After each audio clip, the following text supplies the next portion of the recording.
students, welcome to Chate Group of Education, Sambhajinagar, Kolhapur.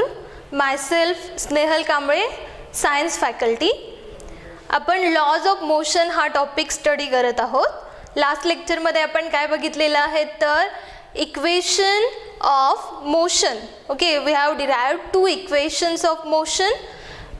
First equation होतं ते काय होतं, it was relation between displacement and time, and another one is relation between displacement and velocity. So now in this lecture we are going to discuss about the uniform circular motion. So we'll see what is mean by uniform circular motion. आपण already uniform motion आणि non uniform motion study केलेला आहे, पण ते कुठल्या टाईपचं आहे, linear, म्हणजेच एका स्ट्रेट लाईन मध्ये ऑब्जेक्ट जात असेल तर.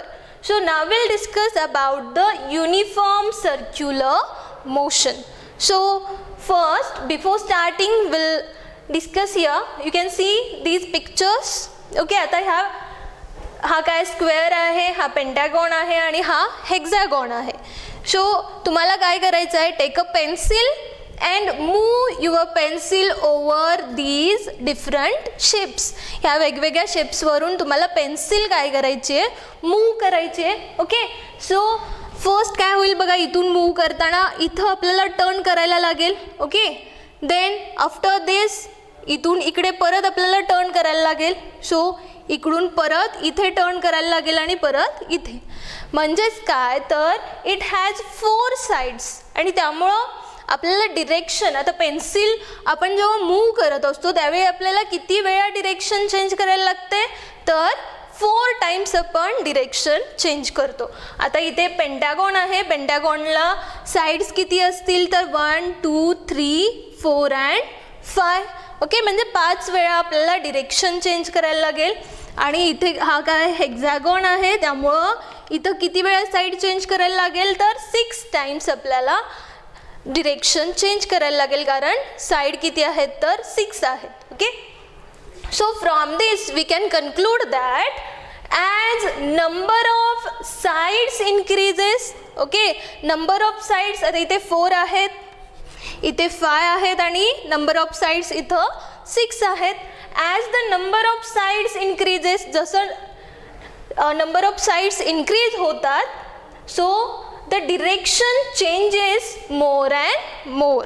म्हणजे जसं साईड इन्क्रीज होतील तेवढ्या वेळा आपल्याला काय करायला लागणार आहे, तसंच डिरेक्शन पण इन्क्रीज होणार आहे. आता इथे 4 साइड्स आहेत त्यामुळं 4 वेळा डिरेक्शन चेंज होते, पण इथे साईड इन्क्रीज झाली त्यामुळं आपल्याला डिरेक्शन, नंबर ऑफ डिरेक्शन्स पण काय होणार आहेत, इन्क्रीज होणार आहे. Okay, so next, number of sides increased up to infinity. Okay, suppose एखादा पॉलीगॉन आहे, पॉली मीन्स मेनी, ज्याला जास्त भरपूर साइड्स असतात आपण त्याला पॉलीगॉन असं म्हणतो. ओके, 2 पेक्षा जास्त sides. So here the polygon, आता पॉलीगॉन असेल त्याच्या जर साइड्स आपण इन्क्रीज केल्या, जसं इथं स्क्वेअर आहे त्याची एक साइड इन्क्रीज केली तर पेंटागॉन झाला, त्यानंतर 1 मोर साइड इन्क्रीज केली तर हेक्सागॉन झाला. तसंच पॉलीगॉनची साईज आपण अप टू इन्फिनिटी, ओके, इन्फिनिटीपर्यंत, म्हणजे जास्त नंबर इन्क्रीज केला साईड्सचा तर काय होईल, that polygon will convert into circle. म्हणजे त्याचा काय कशामध्ये कन्वर्जन होईल तर त्याचा सर्कल फॉर्म होईल. कधी, जेव्हा साईड्स एखाद्या पॉलीगॉनच्या इन्क्रीज होतील up to infinity. Okay, so here, so what is mean by uniform circular motion? When an object moves with constant speed along a circular path, the motion is called as uniform circular motion. Uniform circular motion म्हणजे काय, जेव्हा एखादा object circular पाथमध्ये constant स्पीडने जर move होत असेल तर तेव्हा आपण काय म्हणतो, तो ऑब्जेक्ट कशामध्ये आहे तर युनिफॉर्म सर्क्युलर मोशनमध्ये आहे. Okay, so for example wheel of vehicle किंवा बायसिकल आहे, त्याचे जे व्हील्स आहेत. ओके, सो त्यावरचा कुठलाही पॉईंट आपण एखादा पॉईंट कन्सिडर केला तर तो काय फिरतो तर सर्क्युलर मोशनमध्ये मूव होत असतो. ओके, किंवा suppose take a ball and tie a thread to that ball. Okay, म्हणजे बॉल आहे आणि बॉलला जर आपण थ्रेड जर टाय केला तर काय होणार आहे, Wien you rotate that rope in a circular motion, त्यावेळी आपल्याला कसं दिसणार आहे, सर्कल सारखं दिसणार आहे. म्हणजेच काय, तो ऑब्जेक्ट कसा आहे तर सर्क्युलर मोशन दाखवतो. Okay, so these are some examples of uniform circular motion. Okay, so here what is the direction of that object when that object is in uniform circular motion. आता suppose for example आपण ball consider करूया. हा काय आहे, ball आहे आणि या बॉलला एका ठिकाणी आपण काय केलेली आहे तर रोप त्याला टाय केलेली आहे. ओके, म्हणजे आपण दोरी बांधलेली आहे त्याला. Then hold this rope in your hand and rotate that ball. तो बॉल काय करायचा आहे आपल्याला, सर्क्युलर मोशनमध्ये रोटेट करायचं आहे. तर रोटेट केल्यानंतर आपल्याला स्ट्रक्चर त्याचं कसं दिसेल तर सर्कल. ओके, सर्क्युलर मोशनमध्ये तो रिव्हॉल्व होईल. ओके, म्हणजेच काय म्हणणार आहे आपण, तो ऑब्जेक्ट कशामध्ये आहे तर सर्क्युलर, युनिफॉर्म सर्क्युलर मोशनमध्ये आहे. ओके, मग याची डिरेक्शन ऑफ व्हेलॉसिटी कशी डिटरमाइन करणार आहे. Okay, so will see here. आता हा ऑब्जेक्ट युनिफॉर्म सर्क्युलर मोशनमध्ये मूव्ह होतोय. आता काय करायचं आहे तुम्हाला, ही जी रोप तुम्ही हातात पकडलेली असेल ती काय करायची आहे तर you have to drop that rope. Okay, आता रोप तुम्ही सोडून दिल्यानंतर काय होईल, तो बॉल आहे तो काय होईल, पटकन खाली पडेल. मग आता कसा खाली पडणार आहे, सपोज आता जर इथून तुम्ही तो बॉल किंवा ती रोप सोडली असेल तर बॉल तो इथूनच खाली पडणार. मग काय इथून असं खाली पडणार आहे का, तो नाही. तर काय होतं, that object form the tangent. Okay, that forms a tangent with the radius of that circle. आता रॅडियस कुठून कुठंपर्यंत आहे सर्कलचा, so here this is the radius of circle. Okay, आपण आरने रिप्रेझेंट करतो, हा रॅडियस आहे आणि रॅडियसला हा टँजंट कसा असतो तर परपेंडिक्युलर असतो. So you can see here. Okay, हा रॅडियस आहे आणि ह्या रॅडियसला जो काही टँजंट फॉर्म झालेला आहे तो कसा आहे तर परपेंडिक्युलर आहे. त्यामुळे आपण काय म्हणू शकतो, the object when an object is in circular motion it forms tangent. आता इथे जेव्हा तो खाली पडणार आहे तेव्हा तो काय फॉर्म करतो, टँजंट फॉर्म करतो. असं नाही होत की इथून तो खाली डिरेक्ट इकडं पडणार आहे. Okay, so here that forms tangent and that tangent is perpendicular to the radius of that circle. म्हणजेच हा जो टँजंट आहे तो परपेंडिक्युलर आहे. कशाला परपेंडिक्युलर आहे तर radius of that circle. Okay, आता आपण फक्त एकच पॉसिबिलिटी तर कन्सिडर केलेली आहे. सपोज जर इथून तो पडला असेल तर इथून इकडे असा टँजंट फॉर्म करेल. ओके, म्हणजे आपण वेगवेगळ्या पॉसिबिलिटीज इथं कन्सिडर करू शकतो. जर अँटी क्लॉकवाईज जर फिरत असेल तर इकडून, सपोज इथून जर आपण सोडला असेल तर इकडून इकडे खाली पडेल. म्हणजे तो तिथे टँजंट फॉर्म करेल आणि मग खाली पडेल. ओके, म्हणजेच काय तर प्रत्येक सर्कलवरच्या प्रत्येक पॉईंटवरून तो म्हणजे खाली पडू शकतो. म्हणजेच काय, ह्यावरून आपण काय conclude करू शकतो, from this we can conclude that when an object is in uniform circular motion the direction of an object changing at every point. म्हणजेच काय तर त्याची डिरेक्शन आहे ती प्रत्येक पॉइंटला चेंज होत असते. म्हणजे मगाशी आपण बघितलं की एखादा पॉलिगॉन आहे आणि त्याच्या नंबर ऑफ साईड्स जर वाढवल्या तर काय होणार आहे, त्याचं सर्कल फॉर्म होणार आहे.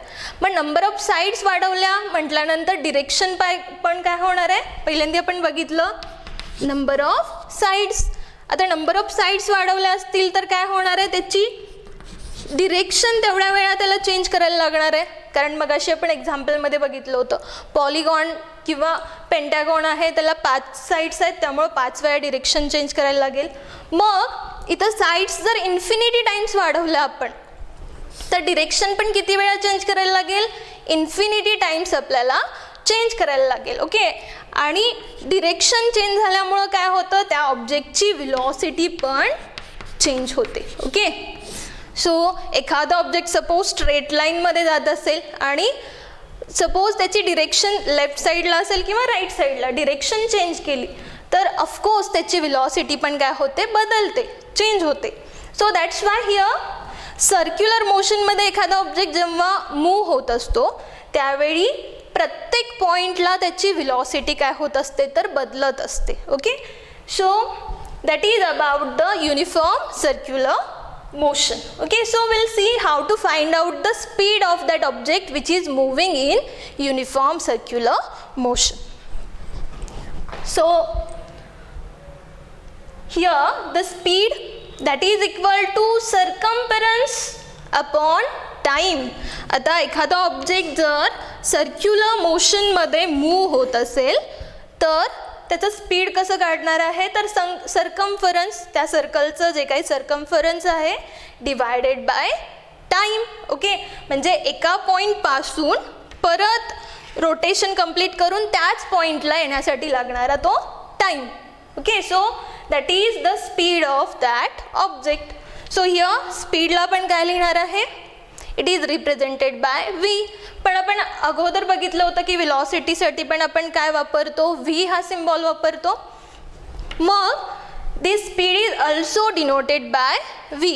का, कारण स्पीड आणि व्हेलॉसिटी दोन्ही क्वांटिटीज काय आहेत तर सेमच आहे, फक्त डिफरन्स काय आहे दोन्हीमध्ये तर स्पीड आहे ती काय आहे त्याला डिरेक्शन नसते पण व्हेलॉसिटीला डिरेक्शन असते, एवढाच डिफरन्स आहे. अदरवाईज दोन्ही कशा क्वांटिटीज ह्या सेम आहेत. Okay, so here V speed that is equal to circumference that is 2πr upon time that is T.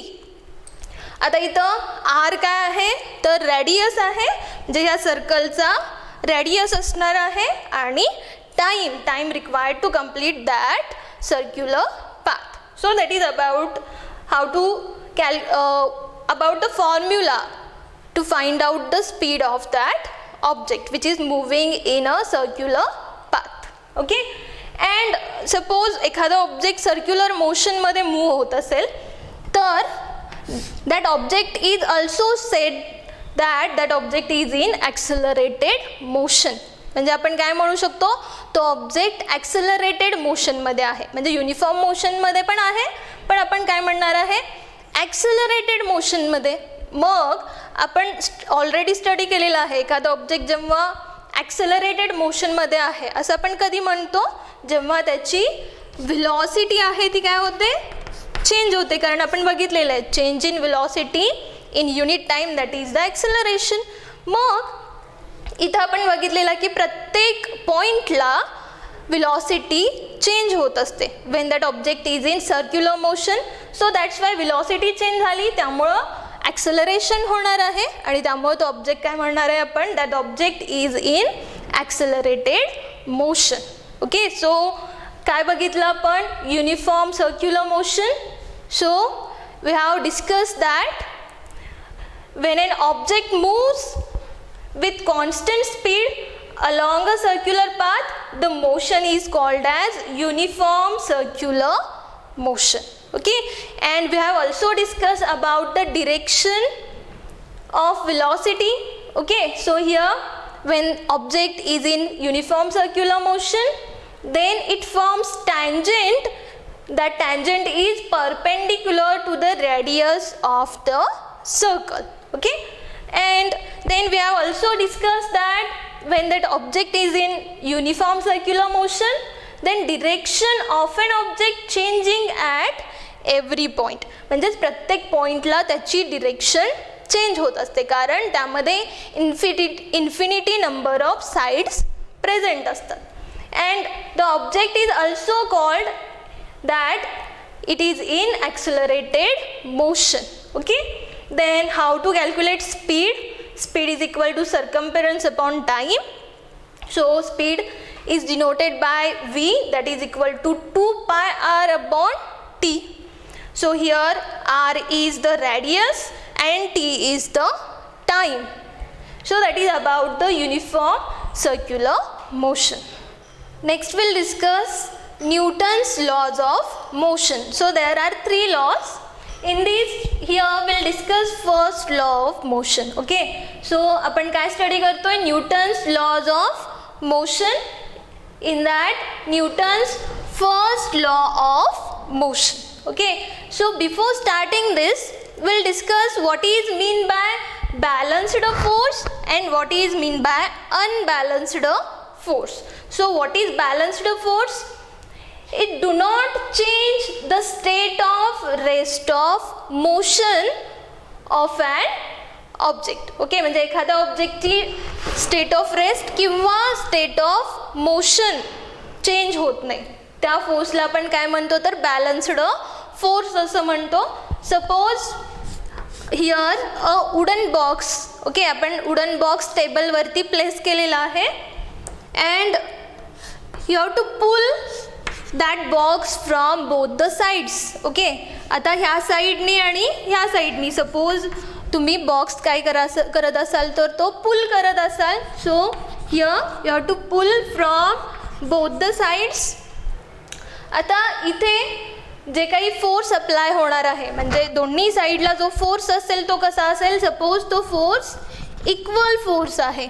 Okay, suppose इथे तुम्ही उभारला असाल आणि तुमचा फ्रेंड असेल, सो इक्वल फोर्सने जर तुम्ही तो ऑब्जेक्ट पुल करत असाल, ओके, मग तो बॉक्स आहे तो आहे त्या ठिकाणाहून हलणार आहे का? नाही.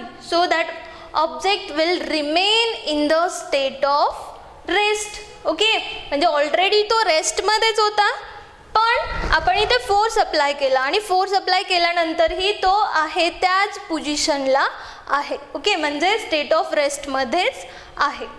So why is it so? Because due to the balanced force.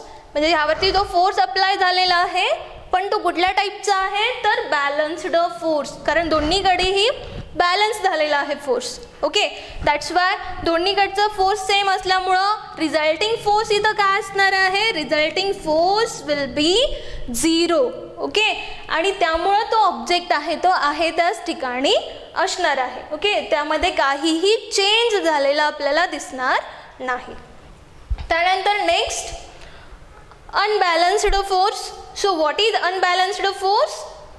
It changes the state of rest or motion of an object. म्हणजे एखादा ऑब्जेक्ट आहे त्याची स्टेट ऑफ रेस्ट किंवा स्टेट ऑफ मोशन काय होते तर चेंज होते. बॅलन्स्ड फोर्समध्ये स्टेट ऑफ रेस्ट किंवा मोशन चेंज होत नाही, पण इथे अनबॅलन्स्ड फोर्समध्ये काय होते तर स्टेट ऑफ रेस्ट आणि स्टेट ऑफ मोशन चेंज झालेली आपल्याला दिसते. So will see same example. Okay, आता सेम वुडन बॉक्स आहे आणि तो टेबलवरती प्लेस केलेला आहे. आता so you are pulling that box from both the sides. दोन्ही बाजूनी जर तुम्ही पुल करत असाल, ओके, पण आता इथे फोर्स जो अप्लाय केलेला आहे, सपोज ह्या साईडला जो फोर्स असेल तो काय आहे तर ग्रेटर आहे आणि ह्या साईडला जो फोर्स अप्लाय करणार आहे जो काही पर्सन असेल तो फोर्स कसा असेल कमी असेल. मग ज्या साईडला जास्त फोर्स अप्लाय होणार त्या साईडला तो ऑब्जेक्ट काय होणार आहे तर डिस्प्लेस होईल किंवा मूव्ह होईल. ओके, सो सपोज ह्या साईडला जर फोर्स जास्त अप्लाय झाला असेल तर ह्या साईडला तो ऑब्जेक्ट आपल्याला मूव्ह झालेला दिसेल. कशामुळे? Why? Because due to the unbalanced force. म्हणजे दोन्ही साईडला फोर्स बॅलन्स्ड आहे का? नाही आहे. अनबॅलन्स्ड फोर्स असल्यामुळं तो ऑब्जेक्ट आहे तो काय होतो एका प्लेसपासून दुसरीकडे मूव्ह झालेला दिसतो. So that is about the unbalanced force. काय बघितलं आपण? बॅलन्स्ड आणि अनबॅलन्स्ड फोर्स. बॅलन्स्ड फोर्समध्ये काय होतं त्या ऑब्जेक्टची जी काही स्टेट आहे ती चेंज होत नाही आणि इथे अनबॅलन्स्ड फोर्समध्ये काय होतं तर here the state of rest or motion changes. Okay, then will discuss what is the Newton's first law of motion. So here an object continues to remain at rest or the state of uniform motion along a straight line unless an external unbalanced force act on it. काय सांगितलेलं आहे बघा? An object continues to remain at rest or the state of uniform motion along a straight line unless and external force, तो पण कुठल्या टाईपचा force आहे, unbalanced force act on it. So what is mean by this, काय आहे. So here you can see an object continues to remain at state of rest or motion. एखादा object जेव्हा state of rest किंवा state of मोशनमध्ये असेल तर तो object आहे त्याच स्टेटमध्ये राहतो. जर स्टेट ऑफ रेस्टमध्ये आहे तर स्टेट ऑफ रेस्टमध्येच राहणार, स्टेट ऑफ मोशनमध्ये असेल तर तो मोशनमध्येच राहणार. ओके, सो कधीपर्यंत तो राहील, म्हणजे स्टेट ऑफ रेस्टमध्ये असेल तर रेस्टमध्ये किंवा मोशनमध्ये असेल तर मोशनमध्ये, unless and external unbalanced force act on it. जोपर्यंत एक्सटर्नल फोर्स, तोही अनबॅलन्स्ड फोर्स अप्लाय होत नाही, तोपर्यंत तो ऑब्जेक्ट आहे त्याच स्टेट ऑफ मोशनमध्ये राहतो. For example, suppose will consider here a ball. Okay, आता बॉल काय आहे, हा इट इज ॲट रेस्ट, ग्राउंडवरती ठेवलेला असेल आणि तो स्टेट ऑफ रेस्टमध्ये आहे. ओके, रेस्ट पोझिशनला आहे. आता हा बॉल आहे तो आपोआप मूव्ह होणार आहे का एका ठिकाणाहून दुसरीकडे, नाही. So here that object is remain at rest. So when you apply external force, आता इथे कधीपर्यंत तो आहे तसंच राहणार आहे जोपर्यंत आपण एक्सटर्नल फोर्स अप्लाय करत नाही. मग एक्सटर्नल फोर्स कुठल्या टाईपचा आहे तर अनबॅलन्स्ड.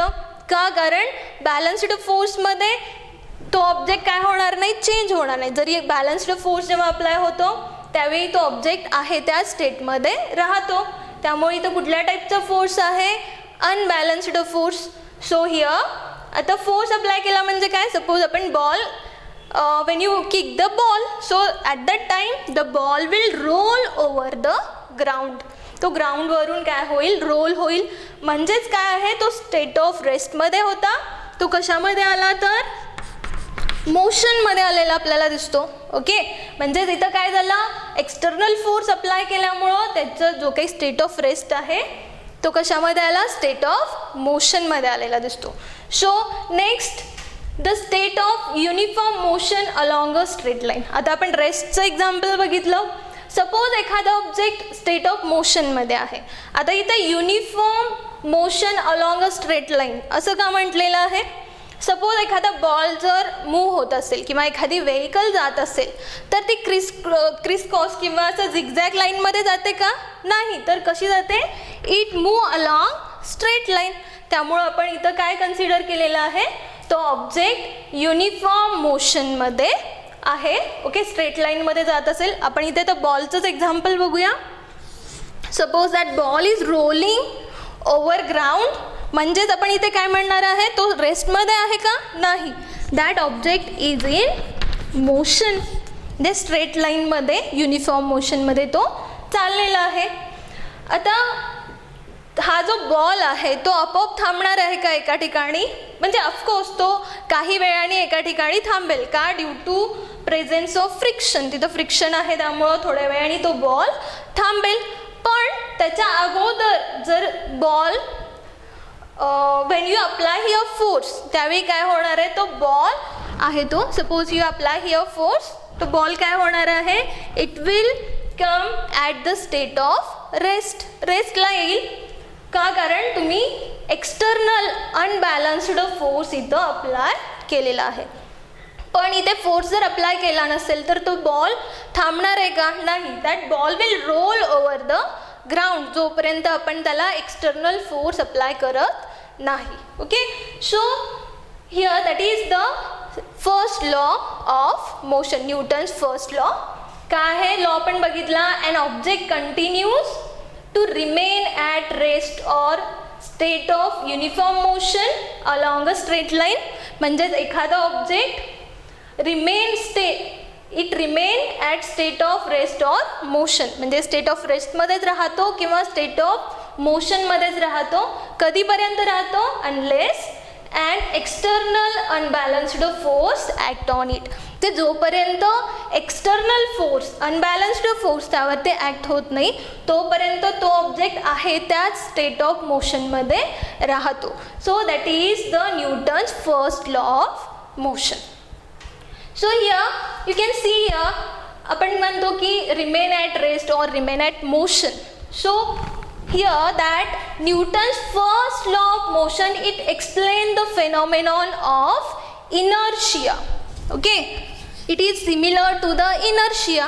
Okay, आपण inertia तुम्ही 8th standard मध्ये बघितलेलं आहे. what is inertia? So here it is, this phenomenon is resembles with the Newton's first law of motion. So what is mean by inertia? Inertia, it is the tendency of an object to remain in existing state. म्हणजेच काय, एखाद्या ऑब्जेक्टची tendency कशी असते तर तो object आहे त्या स्टेटमध्येच राहणं प्रेफर करतो, म्हणजे त्याचे स्टेट ऑफ मोशन चेंज होत नाही. So here there are 2 types, actually 3 टाइप्सचे आहेत, पण इथं न्यूटन्स लॉ ऑफ मोशनमध्ये आपल्याला 2 टाइप्सचे इनर्शिया बघायला मिळतात. कुठले आहेत तर inertia of rest, inertia of motion, आणि थर्ड वन आहे तो इनर्शिया ऑफ डिरेक्शन आहे. पण इथं आपण 2 टाइपचे बघणार आहे, inertia of rest and inertia of motion. So what is inertia of rest? Inertia of rest म्हणजे काय? It is the tendency of an object to remain in the state of rest. म्हणजे तो ऑब्जेक्ट आहे तो रेस्टला आहे तर रेस्टला राहणं तो प्रेफर करतो. ओके, मोशनमध्ये येत नाही. ह्या टेंडन्सीला, एखाद्या ऑब्जेक्टच्या टेंडन्सीला आपण काय म्हणतो तर इनर्शिया ऑफ रेस्ट. आणि इनर्शिया ऑफ मोशन म्हणजे काय? It is the tendency of an object to remain in the state of motion. म्हणजे तो मोशनमध्ये असेल तर मोशनमध्येच राहणं प्रेफर करतो. So will see with the help of example what is mean by inertia of rest and inertia of motion. Suppose you are traveling in a bus. जर तुम्ही बसमधून ट्रॅव्हलिंग करत असाल, ठीक आहे.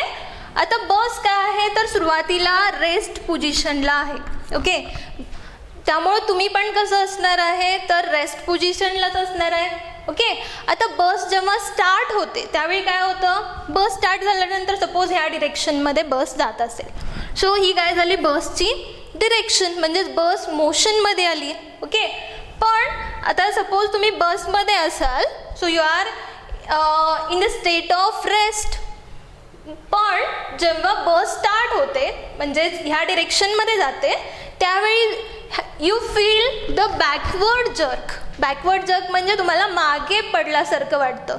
Okay, so why? Because your body prefers to remain in the state of rest. कारण आपल्याला काय करायचं असतं तर रेस्टमध्येच राहायचं असतं. पण बस पुढे जात असेल तर आपण काय करतो, पाठीमागच्या बाजूला आपल्याला झुकल्यासारखं किंवा पडल्यासारखं होतं. That is the backward jerk. तसं का होतं? कारण it is the tendency of an object to remain in the rest. म्हणजे आपल्याला रेस्टमध्येच राहायचं असतं. ओके, आणि मग that is about the inertia of rest. त्यानंतर इनर्शिया ऑफ मोशन. तर इनर्शिया ऑफ मोशन काय आहे? सपोज तुम्ही सेम आता बसमध्ये ट्रॅव्हल करत असाल, पण बस कशी आहे तर मूविंग आहे, एका प्लेसपासून दुसरीकडे मूव्ह होतीये, म्हणजेच कशी आहे ती मोशनमध्ये आहे.